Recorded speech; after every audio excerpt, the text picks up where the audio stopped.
Bag, I want the bag. Work my way from a garden to a track. Flip it from a track to a plot full of acres. Do it for the farmers and producers and the makers. What we even here for? Occasionally I ask it. I know it's more than struggling, anticipating the casket. Reap what we sow, I'm trying to fill up my basket. Life's a plantation, I self-law and master. Over the plot I've been granted on this planet. Now it's slanted, cause the chosen been supplanted. But if you overstand it, it was spoken. Fractured, but we ain't broken. Even though some would rather play the role of token, we growing. Black through the essence of a presence. We carry the blood of gods, we carry the mind of peasants. Rich black gardens, future look more like Eden. Multiply seeds like the seed banks in Sweden. Rep my planners on plan according to season. B1 code, switching it up is treason. Black power, family what we eat. Either we get fed or we feed. B1AG. What's growing on? What is growing on? What is growing on? Welcome to B1AG Daily Bread Podcast. I'm John Henry Harris, and we also have Farmer Brown, the MC. Here at B1AG, we focus on Black agriculture as it pertains to agricultural production, education, marketing, health, food, nutrition, and economics, all for the Black family and for the Black community. Before we get started, let's go ahead. Hey, everybody like, share. Let's make this conversation bigger, and let's push the Black algorithm. Matter of fact, let's push the Black algorithm, as we like to say here at B1AG. We're pushing the Black algorithm. We need to make sure that our people are more aware of what's going on with our food system, and all the changes that are going on within agriculture as it pertains to our community. Welcome back to the garden. Welcome Black to the garden. Today's story we're going to talk about is propaganda. Now, propaganda has been used to start wars, and we can and really more recently, we're seeing propaganda being played out as it pertains to the pandemic and these fact checkers and things like that. But we're looking at today, we're going to really focus on propaganda used in a positive way when it comes to how agriculture is portrayed to our youth through media and literature. So today's story is going to be B1AG, the fight for the minds of our youth. So Farmer Brown, this is really centered around a lot of what Farmer Brown does. He is also a children's author, and we're going to talk, and we're really going to focus on his books and the ideology behind using this propaganda in a positive way to introduce agriculture to our youth in a way that pushes the community forward. So, Farmer Brown, let's talk about this Black algorithm, bro. First, I'd just like to say peace to the B1 family. Hope everybody's doing well. Visuals, and this is according to shiftelearning.com. Visuals cause a faster and stronger reaction than words.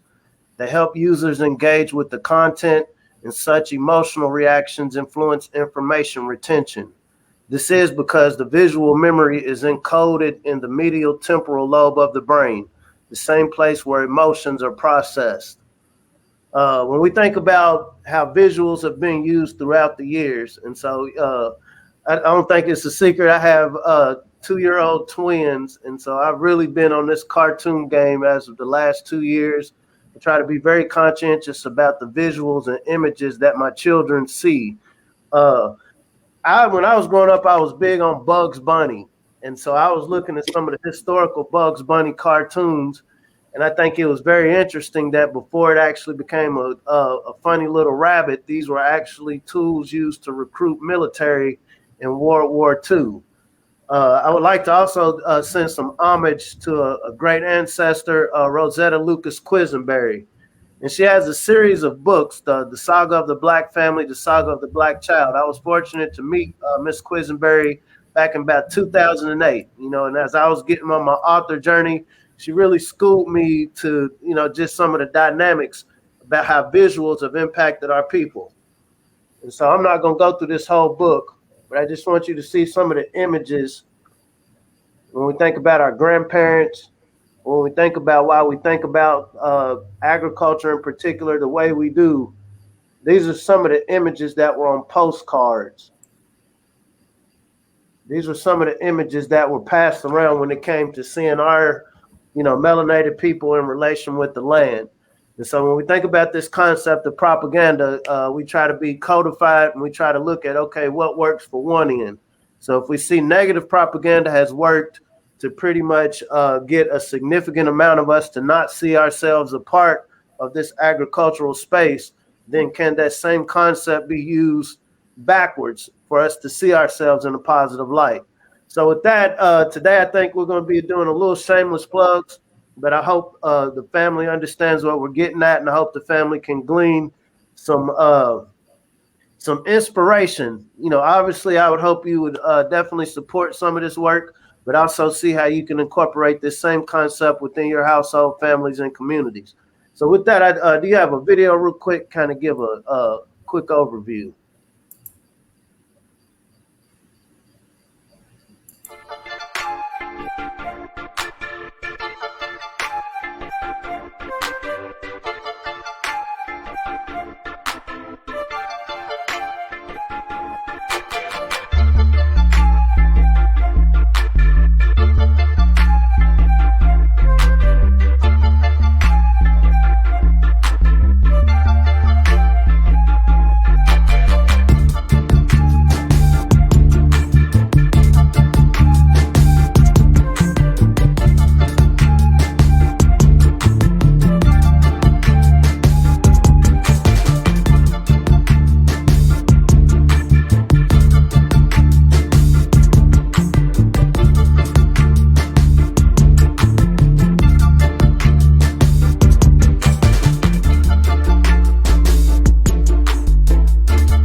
Now, I've definitely seen firsthand the positive effects of literature on kids.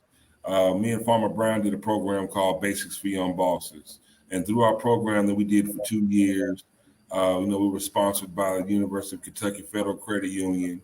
We were able to make over 30 young kids, ages 8 to 16, published authors. And the amount of pride, self-esteem, and just belief in themselves, confidence that these kids gained from becoming, writing their stories and becoming actual published authors, having a book signing event, selling their books, actually selling their own books, and being rewarded from their work monetarily, with money. It really made a big difference in the way these kids were able to see themselves, because when they put their stories on paper and are able to touch it, see it, and know that this is their story, and being able to show their friends and show their teachers and get that community support, it makes a big difference. It makes a big difference in the world that is available to them in their mind. So we think about it. Of 3,300 children's books published in 2018, of 3,300, 390 books are about what we call African Americans, and only 194 is actually written or authored by this group. Put that in perspective. 3,300 children's books published 2018.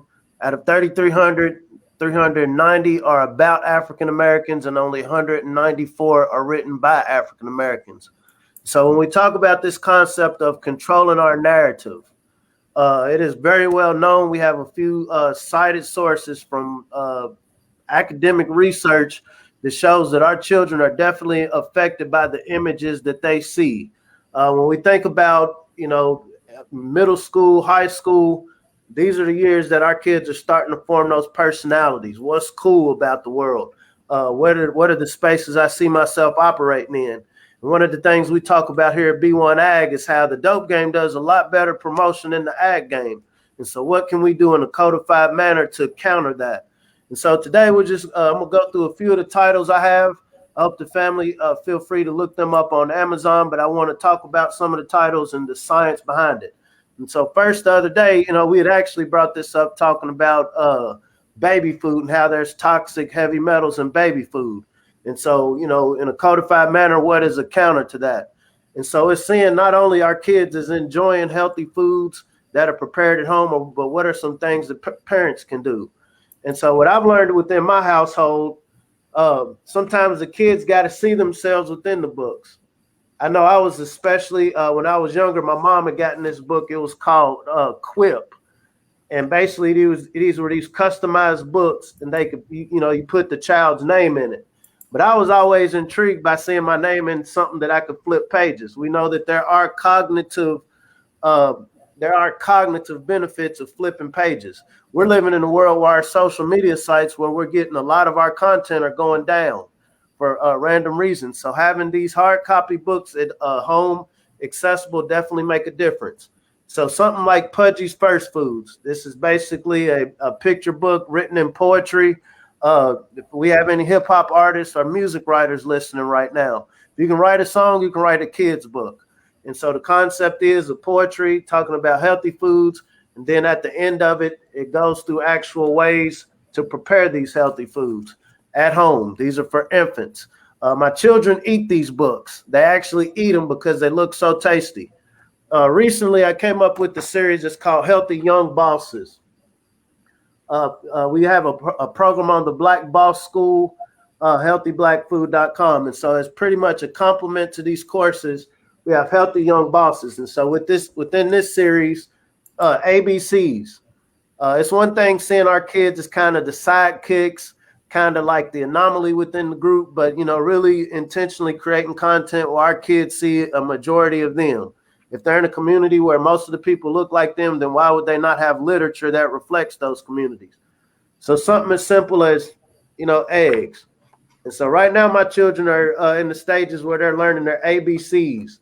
And so when they go through these books, I think it's very funny to me. I learned from watching them that the images they see, they ascribe each of these images to a family member they recognize. This is Dada. This is Auntie. This is Granddad. We're thinking about teaching colors. So this is Healthy Young Bosses Colors. Once again, being very codified. We're wanting to promote healthy foods. When you go through these books, you're not going to see pictures of pizzas or anything that's unhealthy. It's literally promoting images that are promoting healthy foods. Here at B1AG, we're marketing not only products, but this mindset of seeing ourselves in a space. This is Healthy Young Bosses Local Food Dictionary. What this is going over some basic components within agriculture, apiculture, your box gardens, different pieces of a local sustainable community. And all of the images that your children would see are images that reflect, people that they see in their community. And it has the definitions. Next. And so the other day, my niece, I went and visited my mother, and one of my nieces was over at my mother's house. And, one of the things with these books, obviously, I would hope that you would support some of these, but there are other books as well. These are coffee table books. These are useful in a classroom setting, but once again, just kind of sitting around the house. And so my niece, Jalea, she's about 7. Well, she's 7 now, but she was flipping through these books. And the concept of this book is just literally taking some pictures. When I got into my journey, I noticed most of the flyers you saw about Black agriculture, they were stock photos, meaning, okay, you're going to use these same photos across X amount of different platforms. And so my mindset was, how do we create our own photos? So these are literally just different programs we worked on throughout the years and just depicting positive images of our kids engaging in gardening projects, farm tours, farm to table dinners.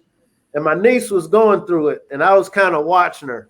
You know, I was looking at her, and she kept going to a page. I'm gonna see how quick I can get to the page where she's on. And she saw her picture. She didn't know I was looking at her, but she saw her picture, and she had the biggest grin on her face because, you know, and she was pointing to her little brother. She's like, "You see me in here? You see me in here?" This is them when they went on a nature hike. This is one of our programs called Hood to Farm. And she kept flipping back to the page. She flipped through other pages, and then she go back to the page where she was on, and the biggest grin, because here she's looking at this book that's no different than any other book you see at a library or in school, and she's seeing her face. What is she seeing her face doing? She's seeing her face engaged in an activity outdoors. She's Turtle Island stand up, absolutely. She's seeing her face as a part of this landscape, not as a slave, not as in bondage, but as I'm a part of this. I have stake in this, in a positive image. We also have activity books. And so this is Farmer Brown, the MC, and the Green Team. Something simple as an activity book. You know, different crossword puzzles, coloring books. And this is actually a complement to another series, Raising Young Bosses Garden Guide and Raising Young Bosses Black to the Garden. And all of these books are available on Amazon.com. But Young Bosses, good morning, Sister Moffitt. Young Bosses, for example, this is literally a workbook. It's going over different basics of gardening, taking care of your gardens, where you start them. This is actually a very useful tool for somebody wanting to start their garden, even an adult. But the same information we will see in a Rand McNally, Houghton Mifflin, or whatever mainstream educational content education provider is in here. And all of the images are intentionally melanated children. It's going over the different types of gardening systems. It's going over different ways to make compost, soil composition, water quality.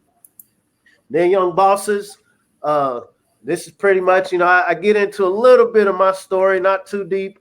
This actually goes over some of the history of Black farmers, how we got in this position, what is the history. Once again, the pictures that we see, they're going to be pictures of people that we recognize, people from within our communities who are engaged in these activities. Nothing radical, just codified. We're a part of this ecosystem. Peace, sister, Chrissy Mack. This is simple, stupid stats and data. And so I had attended a conference a few years back, Environmental Educators Conference, and there's this concept of graphic art, statistical art. Sometimes we can, we tend to think that these other people are just so educated, but sometimes all it takes is seeing something. We understand the concept of visuals to really paint a picture. And so with simple, stupid stats and data, this is literally a workbook. Like I said, I wish that these statistics were unreal, but this is according to the USDA U.S. Census. So, for example, when you look at Fortune 500 CEOs, it's one thing I tell you that melanated people only represent 0.6, but it's another thing you see the image of the representation of Fortune 500 CEOs, representation within the STEM sector. IT. Like I said, I can't make these numbers up. We think about prisons. So once again, really creating visuals. And these are all, like I said, these are meant to be educational. And then last but not least, I got a couple more books, but just kind of tying into what we're talking about today, propaganda. So Wanda P was actually the first book I wrote back in 2009. This is actually the updated edition. And this book is special to me because when I started getting woke, this was around 2006. And I remember I'd come home telling my mom about all these conspiracies. I was down in Atlanta, you know, started coming across Behold a Pale Horse and all these different books. I'm just like, man, mama, these people are lying to us. They're saying this, they're saying this. Our history books are wrong. And she said, Trevor, if you got a problem with what you see in the books, write your own. And so I took that as a challenge, and I want to present that same challenge to the family today. It is great to write books. Like I said, I would definitely encourage you to check out some of the books that I have on Amazon.com. But also, we are in a space and time. There's technology where we can create our own literature. We can make our literature literally tailored to our households. We can make our literature tailored to our communities. Wanda P was basically this when I started understanding the as above, so below concept. That all of us, in a sense, operate as cells within a broader ecosystem. And so I think this was ironic, and it's actually kind of deep now. This is actually the colored version of it.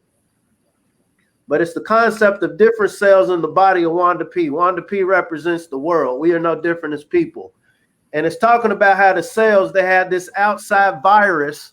This outside virus came and invaded the lung town in the body. I can't make this up. And this outside this outside virus wanted to take over the body. And they had the nerve cells, which are the cells within your brain that are responsible to send messages to the rest of the body. They created all these little conspiracies and created all these divisions within the other cells. And so what happened is the red blood cells, got in a war with the white blood cells, and that left room for the viruses and germs to come in and take over. So saying that to say, and it really is, like I said, it's an educational book just talking about how intertwined systems are. And I also have a coloring book that goes along with it. But my point behind creating this content, creating this literature, is literally how do we insert ourselves within this space without asking somebody to do it for us? Like I said, when I was talking about that statistic of children's books written, we're literally, even the books that our children are reading in these schools, they're not written by people from our communities. I've been fortunate to meet a couple of kids book authors, melanated kids book authors, but there's an issue with publishing. Trying to figure out where are the Black-owned publishers to really get this content to our kids, just in case the situation happens where the websites go down, just in case the sites where kids are getting this content go down. How can we fill our households with images full of our people doing things in nature? How do we fight this propaganda war, family?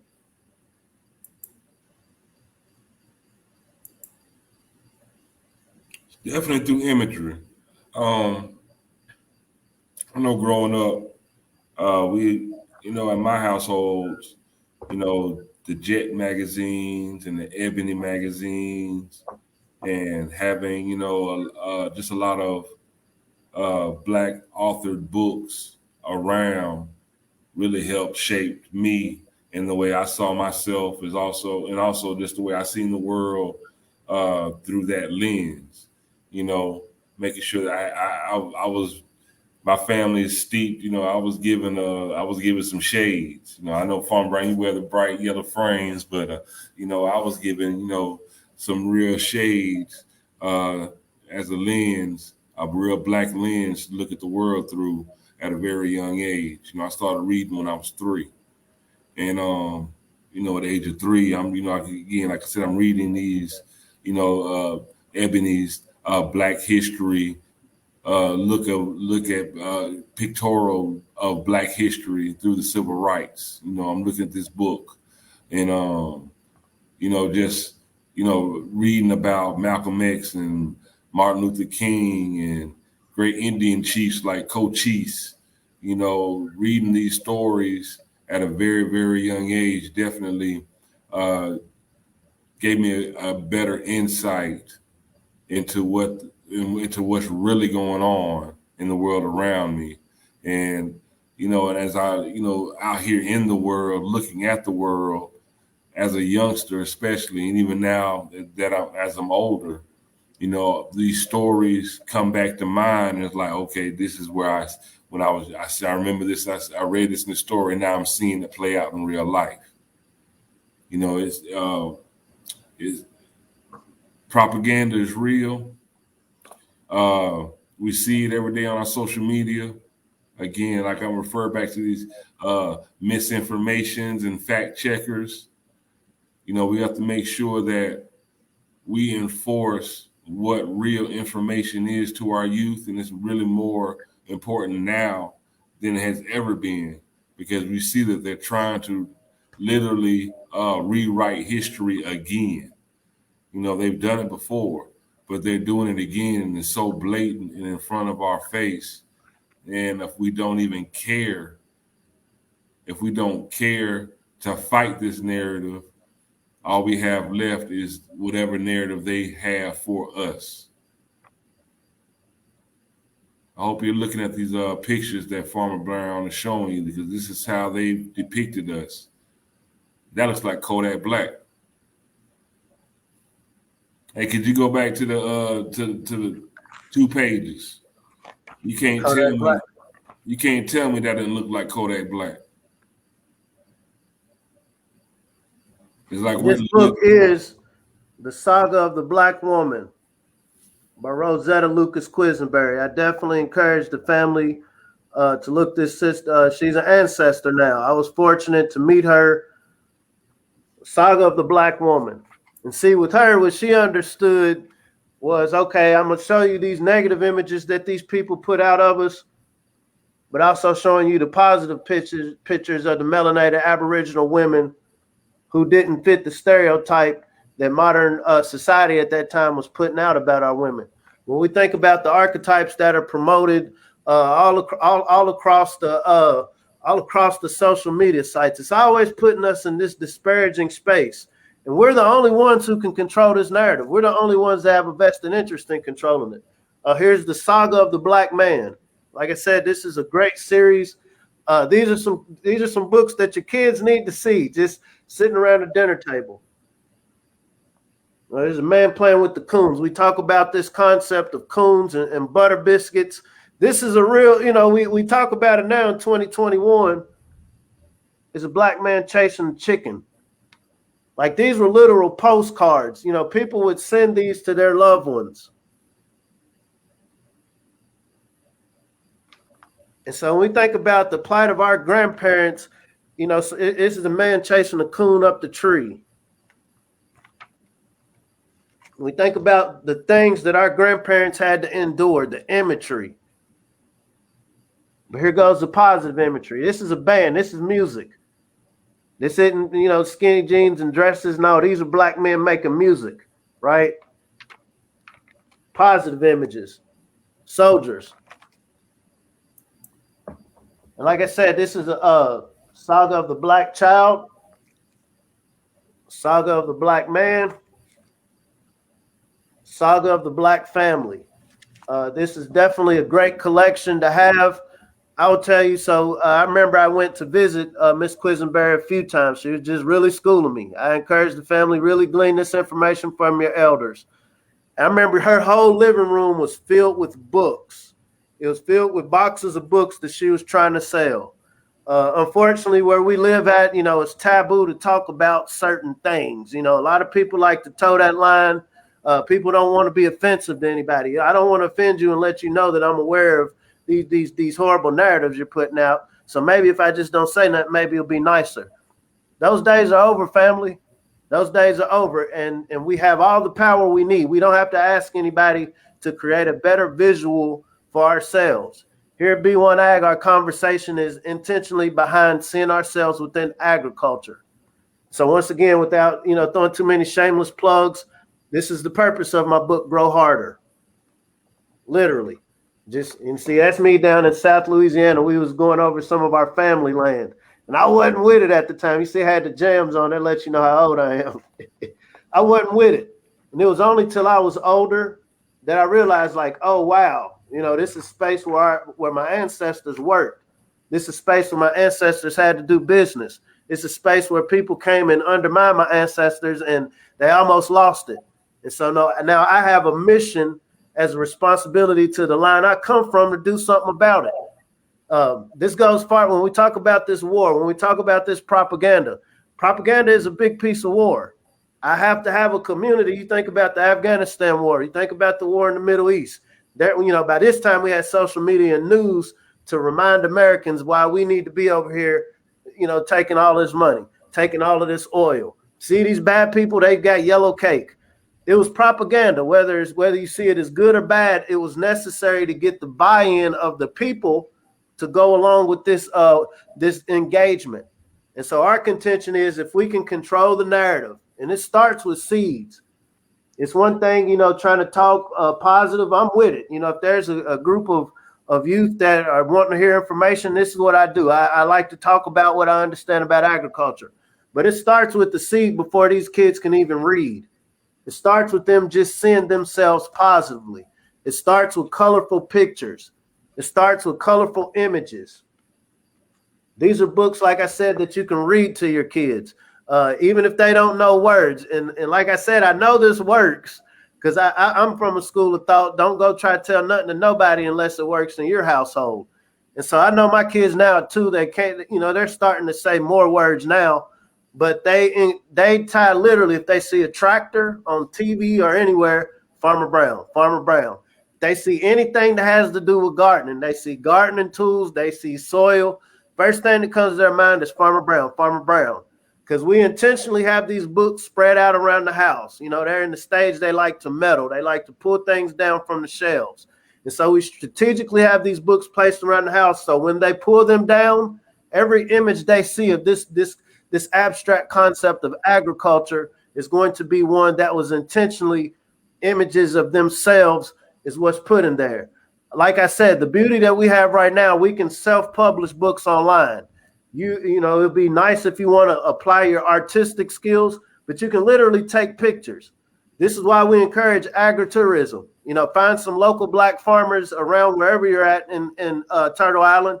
Take pictures there. Take pictures with your children sitting on a tractor. Take pictures with your children talking to this elder farmer. And then you can put it, go through Word, not WordPress, Word, Microsoft Word, create a book. When you go to Amazon.com, they actually give you, not Amazon.com, Amazon KDP, they actually give you templates where all you're doing is taking your text, you're taking your pictures, and you can edit it. Like I said, if I never sell a book, I know my kids have at least 12 books that their dad wrote that this has become normal. This is lifestyle to them. And I'm aware that right now, like I said, within North America, Turtle Island, each of us have this same ability. We find ourselves in a situation where a lot of us are stuck at home right now, either working remotely or in transition. But this is a great way to fill some of this time. And, as the elder Nellie Fuller say, what is the most productive thing we can do at this time? And one thing we can do, because we know the record labels, we know mainstream news is going full steam in creating these images of us being needy, creating these images of us being, enamored with everything ratchet. We can counter this narrative, family.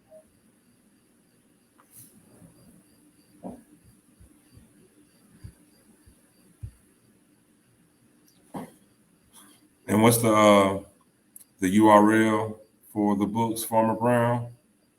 Amazon.com, Trevor Claiborne. Let me pull it up real quick. But you can find these books on there. You can reach out to us directly. Like I said, the whole goal is to create visuals that our children see themselves as the primary stakeholders within a $1 trillion industry in what we call North America.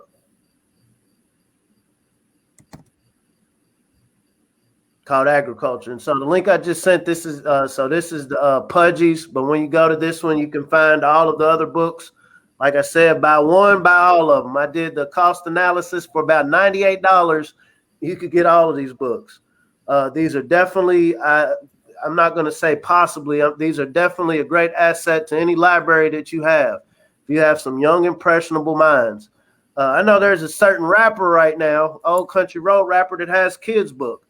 His record label understood the value of, okay, we've gotten the trust of these elementary kids that like this Old Town Road song. Now we'll interject some other, however you see that. Our goal is using this concept of propaganda to insert agriculture, food production, food systems, healthy food.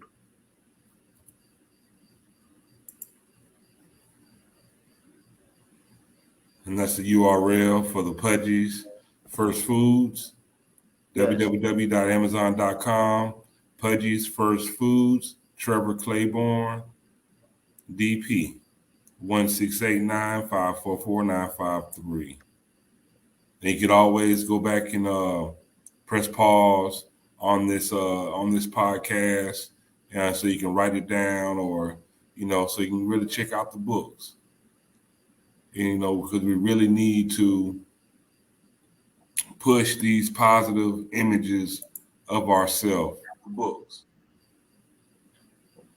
We really do, because if not, we're gonna start having little babies with face tats. If we don't change this, just give them more, just different images of themselves.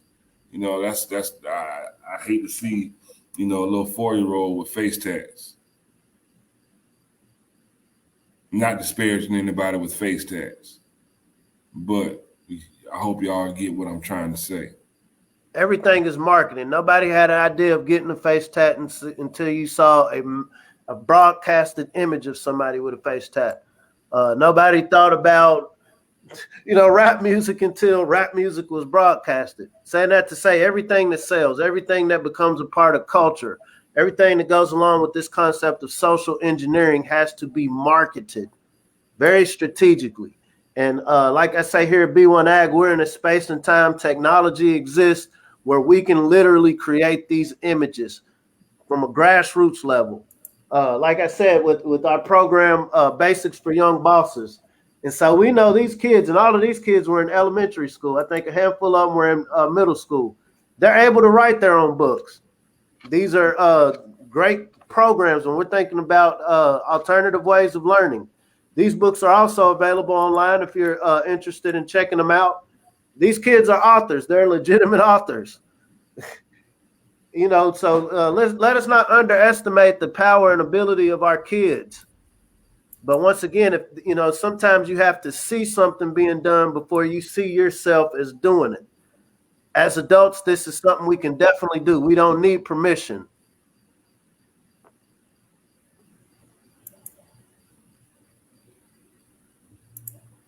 I hope y'all got a better understanding of this fight for the minds of our youth. The Black, Hispanic, and Asian 8 through 18-year-olds spend on average 4.5 more media daily than their white counterparts. They look at their social media and, they're really using this a lot. And a lot of these images that they see on these social media platforms are not really promoting the community forward.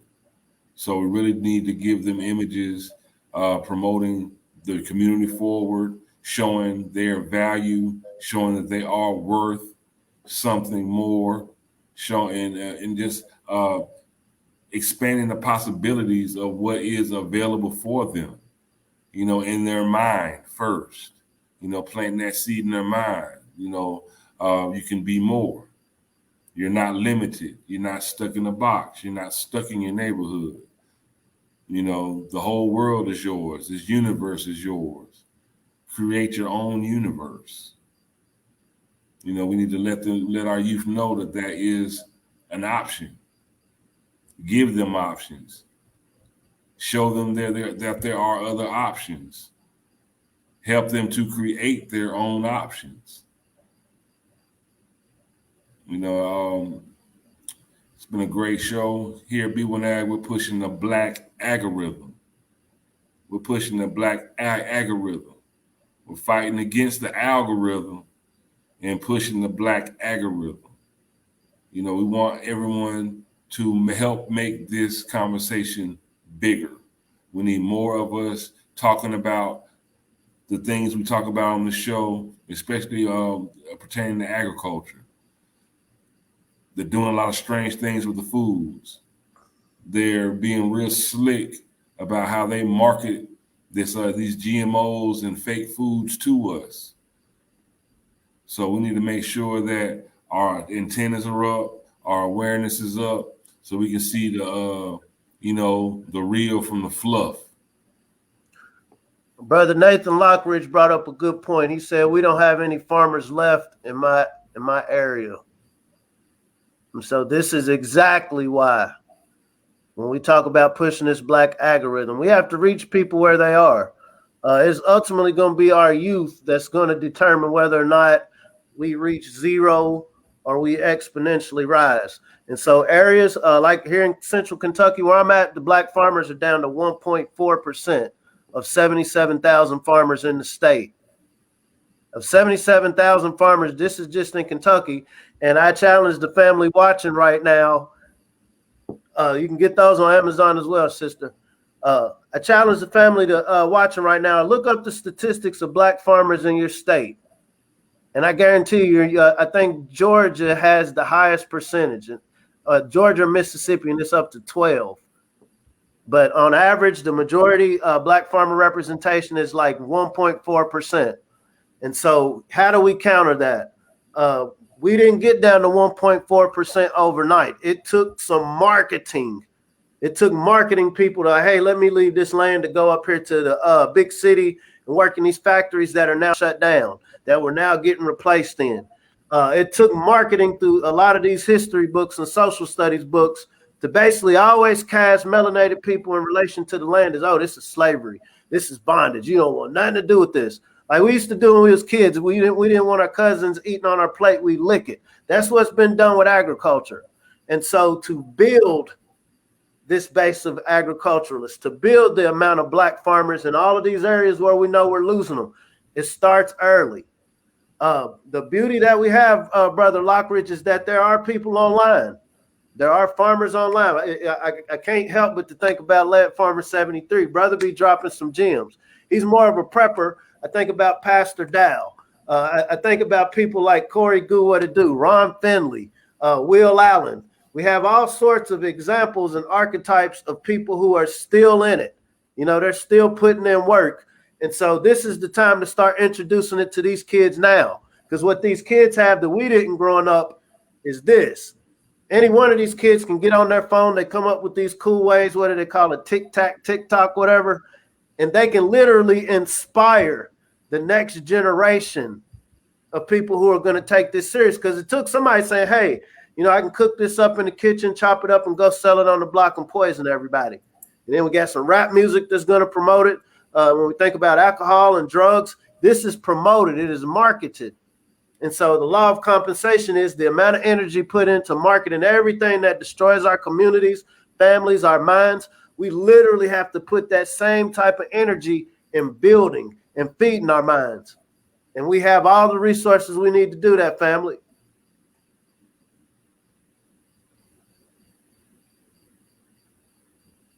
Absolutely.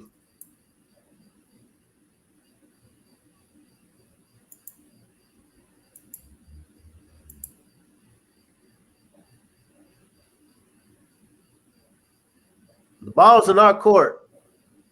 We see as long as we're playing on somebody else's court, the game is always going to be rigged against us.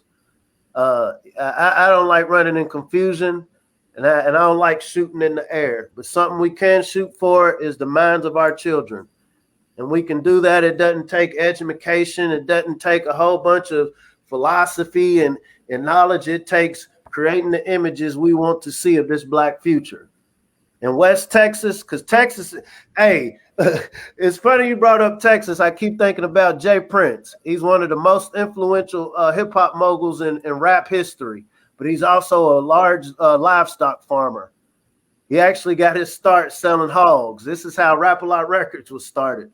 So saying that to say, how do we promote images of Jay Prince and his farm operation? How do people in Texas convince, hey, bro, you know, you want to host some farm tours at your farm? Because we see how you could convince a lot of people want to get into rap and get into that lifestyle. But can you talk about this other part of of how you got this money to even start this rap enterprise? And it was through agriculture.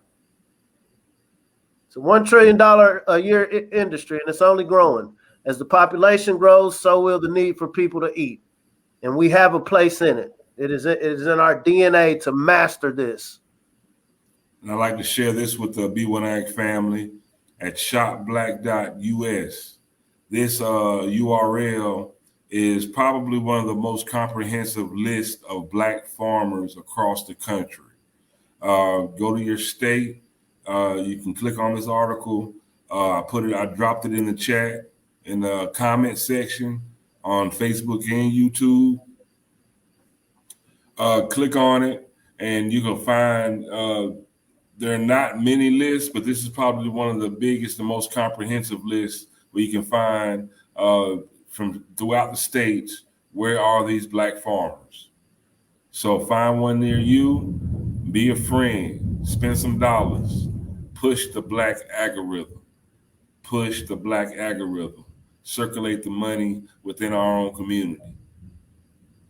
That's how we'll have a healthier community, a stronger food system, and bring your kids and let them get this knowledge as well.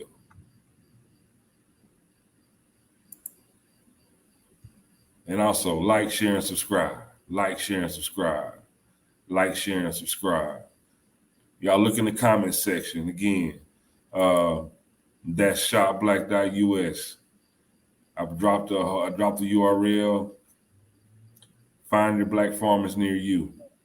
Find your black farmers near you.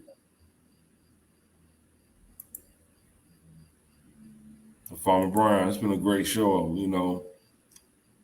Propaganda. There's no misinformation over here, though. We're dropping straight facts. Down here in Florida, Georgia, we say fikes. Dropping these fikes. Ain't no misinformation around here. You dig? But if our family, if the B1AG family, the B1 family, if they really want to know something, Farmer Brian, what do they need to do? If you really want to know something, let's write our own narrative and learn how to grow something. There it is. I don't know about y'all, but it's raining outside and around here. Stay dry, stay safe, move forward in love, never stop growing. B1AG Daily Bread Podcast. I'm John Henry Harris. We have Farmer Brian EMC. Y'all have a wonderful day, and we'll see you next time. Peace.